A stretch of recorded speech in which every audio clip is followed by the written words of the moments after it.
تشکر یاسمن. خسته نباشید. تشکر. واقعا هم یک آهنگ است که به معنای خوبش با احساس آدم بازی میکند، یعنی راحت میبخشد. چی نام دارد؟ این آهنگ نام دارد چشم شهوا. آهنگ خلقی ملی ما می باشد. بعدا این که چشم شهوا نام دارد و نام زیبای شما نیز شهوا نام دارد، مخصوص به این برنامه خواستم همچون ارمغان به شما هدیه کرده باشم. تشکر زیاد. تشکر. عزیزان براتان درود میگویم و باز هم برنامه جدیدی میآموزیم را منظورتان میگردانیم. این روز ما خواستیم که اطراف درس رباب یک برنامه خوب داشته باشیم. از این خاطر به برنامه دعوت نمودیم یاسمن شاکر و هنرمند انسمبل چمن فیلارمونی دولتی جمهوری تاجیکستان به نام اکا شریف جورایف و اینچنین امروزها به حیث مطرب فعالیت دارند در بخش فرهنگ انسمبل چهره‌نمای دانشگاه دولتی آموزگاری تاجیکستان به نام صدرالدین عینی. خوش آمدید به برنامه. تشکر زیاد. سپاسگزارم از دعوت شمایان.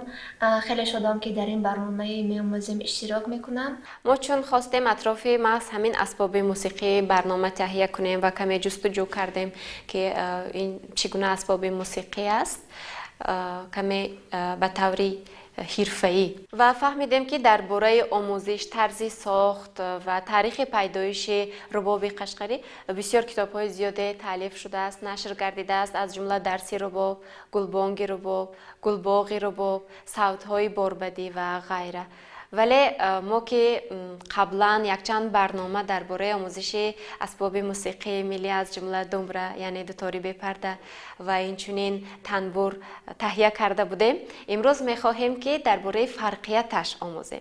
ولی اون نفری که اسباب موسیقی را آنقدر خوب تفاوت گذاشته نمیتواند و یا خود از عالم موسیقی آنقدر خوب آگاه نیست، تنها از روی شکلش فرق کرده میتواند. یعنی رباب قشقری با چی گویند با همون دو تا شاخه که دارد از دیگر رباب دو تا تنبور فرق میکند و اینچنین درازیش نیست اندکی کوتاه‌تر است نسبت به تنبور گیریم 90-100 سانتی متر دارد. بله درسته. اساساً سازهای موسیقی گوناگون میشوند. ساز موسیقی رباب قشقری اصلا با مزراب نواخته می شود. یعنی با ناخن نمی نوازند، تنها با مزراب. با مزراب بله. با آن خاطر که مثلا ساز موسیقی رباب قشقری از فرقیتی اساسیش از تنبور است که تنبور با تنبور نیملان ها رو نیز اجرا کرده می شود. یعنی اصلا در ژانر شش مقام سر استفاده است و متخصصان این ساحه بیشتر در ژانر شش مقام تنبور رو استفاده میکنند. ساز موسیقی رباب قشقری خیلی تاریخ طولانی دارد. این ساز موسیقی قدیمی ما می باشد و اولین مراتبه ساز موسیقی از کلمه پهلوی رواده گرفته شده، معنیش آواز حزین برآوردن را دارد. بعدا میتوان درباره این ساز خیلی معلومات ها گفته باشیم در اینجا. اساساً این ساز را از چوب‌های یعنی از درختان چهارمغز، توت، زردالو از سه نمونه درخت تراشیده میشوند و ساخته میشوند و چقدر که میبینید ساز رباب از پرده های عبارت است. من این پرده ها نام دارد، مثلا سی بیمول، سی، دو دیز، ری، اینها را پرده میگویند که از یک تانی جور کرده می شود. مثلا یک تان و نیم تان جور کرده می شوند. بعدا از کاسخانه من این پوست، بعدا من این خرک، چقدر که گفته شاخ، دو شاخ عبارت است. این دسته ها نام دارد، دسته، بعدا گوشک ها، بعد من اینجا هست ترقپک، این رو اصلا ترقپک میگویند. از همین قسم های علاوگی عبارت است و چقدر که گفتم مزراب مدیاتور به برای دیگری که مدیاتور میگویند از همین استفاده میکنند برای نوازش ساز موسیقی رباب. ولی در اینجا تفاوت در صدا به وجود نمی آید؟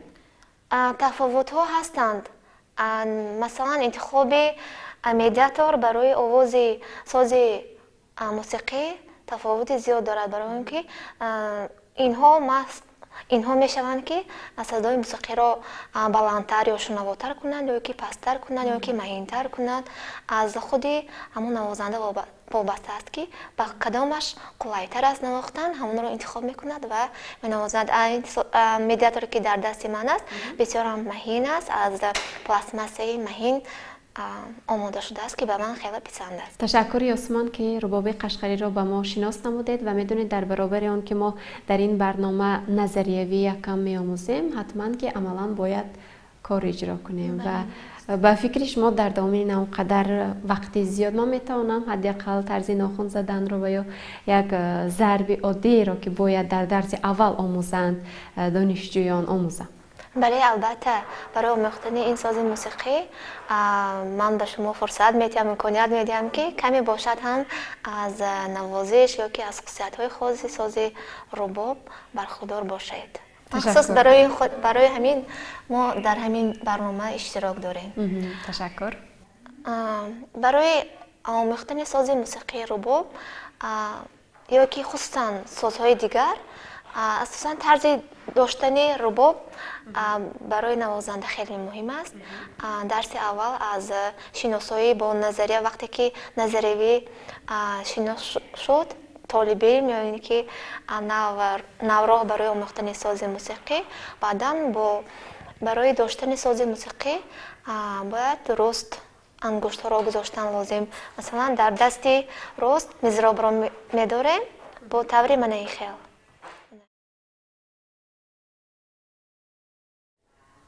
در دست چپ باشد چقدر که گفتیم دسته رباب رو با این طرز نگاه می‌داریم. یعنی مهین می‌خوابیم، پورا نمی‌خوابیم. بله درست، آزاد نگاه می‌داریم و چقدر که هست من حاضر دست چپ از دست راست کمی بالاتر باید باشد، نه اینکه راست یا که نه اینکه پایون، حتما کمی بالا باشد. اگر این برای نوازنده طرز نگاه داشتن رباب عادتا چنین است. بعدا بعضی طالب علمان که خواننده ها عادتا برای داشتن رباب این خیل میدارن رباب رو یا که خیل مینوازن، این نادرست است. باید دست را آزاد نگاه داشت که اینجا باید نشود، همراه نشود، خلل نرسونه. برای به جا گذاشتن انگشت ها این طرز نگاه داشتن دست قلایتر است و برای نواختن آهنگ های گوناگون یگان دشواری پیش راه نمی بیاید. میخوام که شما شهوار جان همین طرز داشتن رباب رو سر اول آموخته باشید. من رباب خیلی که آزی داشتم، مزراب و دست رو همین خیلی دارید. مرحمت. این مزراب من هم رنگی لباستان سبز است. بله مزراب. انگشتی یکم رو با وای چوب همراه نکنی، آزاد نگاه کنی. بله. من لازم چه خیلی نگاه داشتم، دست رو همین خیلی نگاه دارید. بله. انا خیلی بهتر. راست کنید دستتون رو. انا میخوام. بهترین. بعد اون با انگشت علاوه‌ای رباب رو داشتن ممکن نیست. راست نگاه دارید. بله. انا میخوام. کم اینجا بید. کم دستتون رو من میخوام. انا میخوام. انا میخوام نگاه دارید. میدونید چرا درک کردم؟ تا آن حدی که میتوانیم رباب قشقری را باید آزاد نگاه داریم. بله درست. کم یعنی دستی ما باید رسد. بله. دستان در نکرد؟ نه راستی که من گمان میکنم وقتی که به نواختن شروع میکنیم من بعد مشکلی پیش میاد. بله میاد. درست. اکنون اونقدر نازکی دیگر. سلامت باشید. وقتی که از داشتن رباب بخبر شدیم، اون رو باید طوری داشت که نه ترس باشد، نه هراس باشد، با یکم باوری به خود باشد. اگر می شود از اینها برآمده بعداً ذوق زیاد. میبینم که شما ذوق زیاد دارید. من این مزراب را میگیره. این چقدر که نگفته مونده است، ساز موسیقی رباب از 5 تار که عبارت است. симҳои якум ва дуюми поён ба ноти ля ва симҳои дуюму сеюми мобайнӣ ба ноти ми ва сеюм симки сими ғавстар аст ба ноти ля ҷур карда мешаванд. яъне ки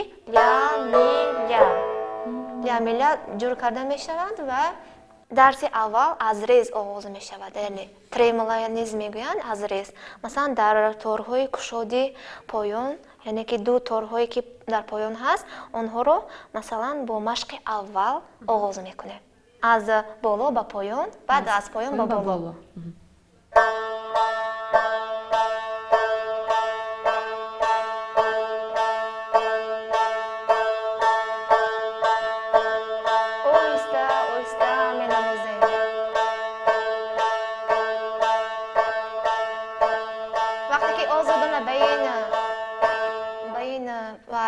ба ин раванд аз худ мекунед, баъдан суръати онро каме зиёдтар зиёд мекунем ки дар ин раванд ҳосил мешавад рез.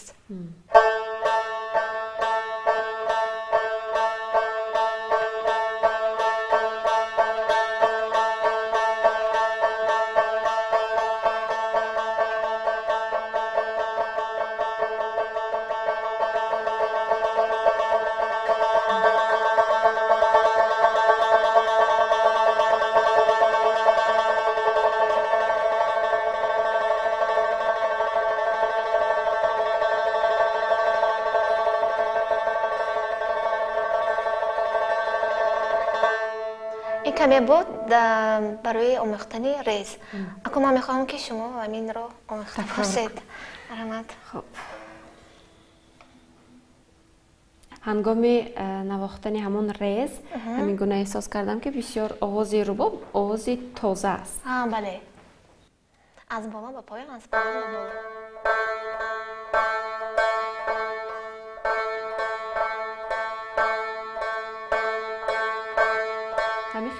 بله همین خیلی است.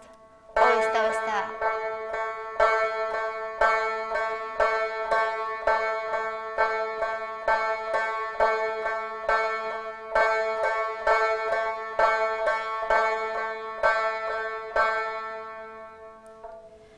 ما باید هرچی جفستر میزراب را بریم و یا که نه مهینتر، یعنی که نه پیشتر باشد نه عقب‌تر باشد، برای اینکه اگر که شما پیشتر برید ممکن است که میزراب از دستتون افتد. نباید که در روند نواختن میزراب از دست پرید رود یا که از دست افتد. همین قلای باشد شد، همین قلای باشد از دست نافتد. فهمم.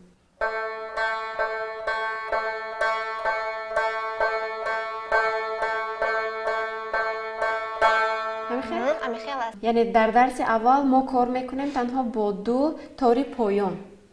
بله، دو تاری پایان. تارهای کشاد مینامند اینها رو که به استفاده از پرده ها فقط در تارهای کشاد ریز اجرا کرده می شود. خب، نکنم باز چرا آموخته میتوانیم؟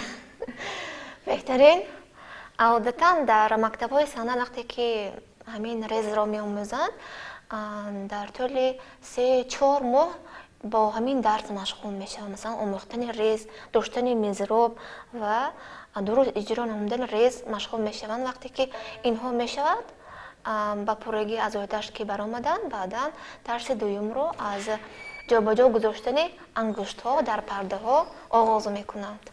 مثلا وقتی که ریز رو آموخته شده بعدا از پرده ها استفاده میکنیم. مثلا از پرده یکم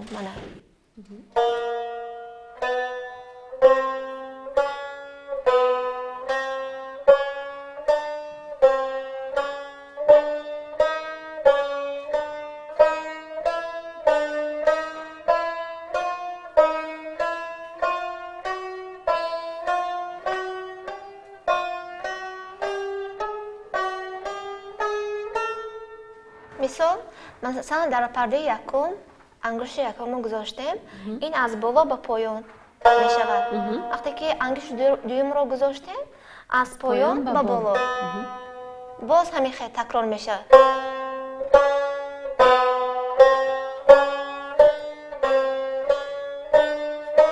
машқро асан барои он иҷро карда истодаем ки масалан ҷобаҷогузории ангуштҳо дар пардаҳо дуруст бошад ва ангуштҳо озодона ҳаракат кунад дар соз.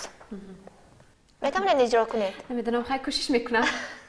вақте ки ин иҷро мекунед баъд ин штрихҳо гуногун мешавад. масалан ҳозир як овоза кардем, масалан баъд овоза мекунем.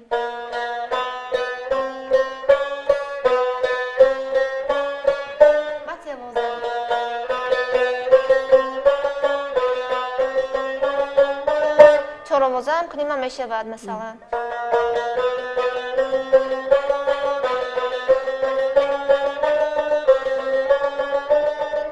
баъд чӣ хеле ки гуфтем рез, аз рез низ истифода кунем агар боз хубтар мешавад. масалан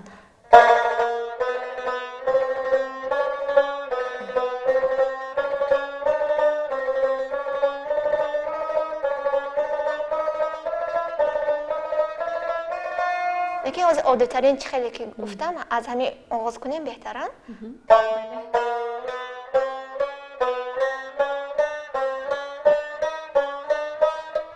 همین رجوع کنید.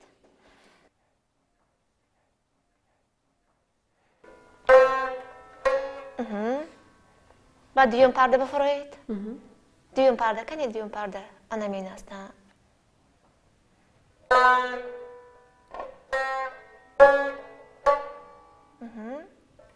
اکو سیوم پرده فرایید، بله.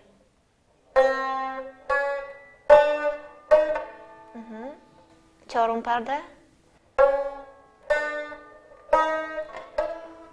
آفرین. آنم خیلی یک فرایید. یگان تاش رو وای نکنید، بالاتر. آنم اینجا.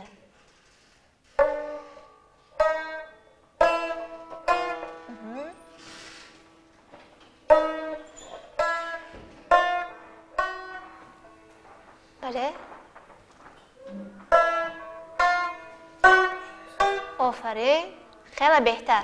بعد یک کمودی هست که من این انگشت یکم در پشتی وای مانده است دست، پشتی دسته. بله. انگشت یکم باید بالا باشد.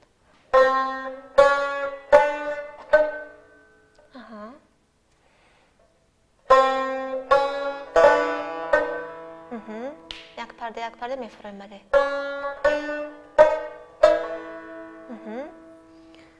چگونه است؟ خیلی دشوار. بله. دشوار است ولی به هر صورت ما اکنون میدونیم که رباب چگونه نواخته می شود. یاسمن چون همین را حالا درک کرده ایستادم که برای ما آموزشش اینقدر دشوار شده ایستاده است، باور دارم که بیننده نیست چیزی را آموختند ولی برای خسته نکردن تماشابین عزیز بیاید باز هم یک آهنگ دیگر را پیشنهاد کردن، موسیقی دیگر را پس آن خیر خوش کنید. باشد، تشکر.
تشکر به شما نیز. خوش آمدید باری دیگر به تلویزیون سفینه.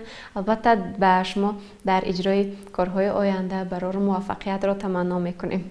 خب دوستان عزیز، این بود یک برنامه خردکک درباره یک موضوع کلان، طرز آموختن رباب قشقری و باور داریم که برایتان پسند آمد، توانستید از این برای خود یک چیزی خوبی بگیرید. خیر عزیزان، سلامت باشید.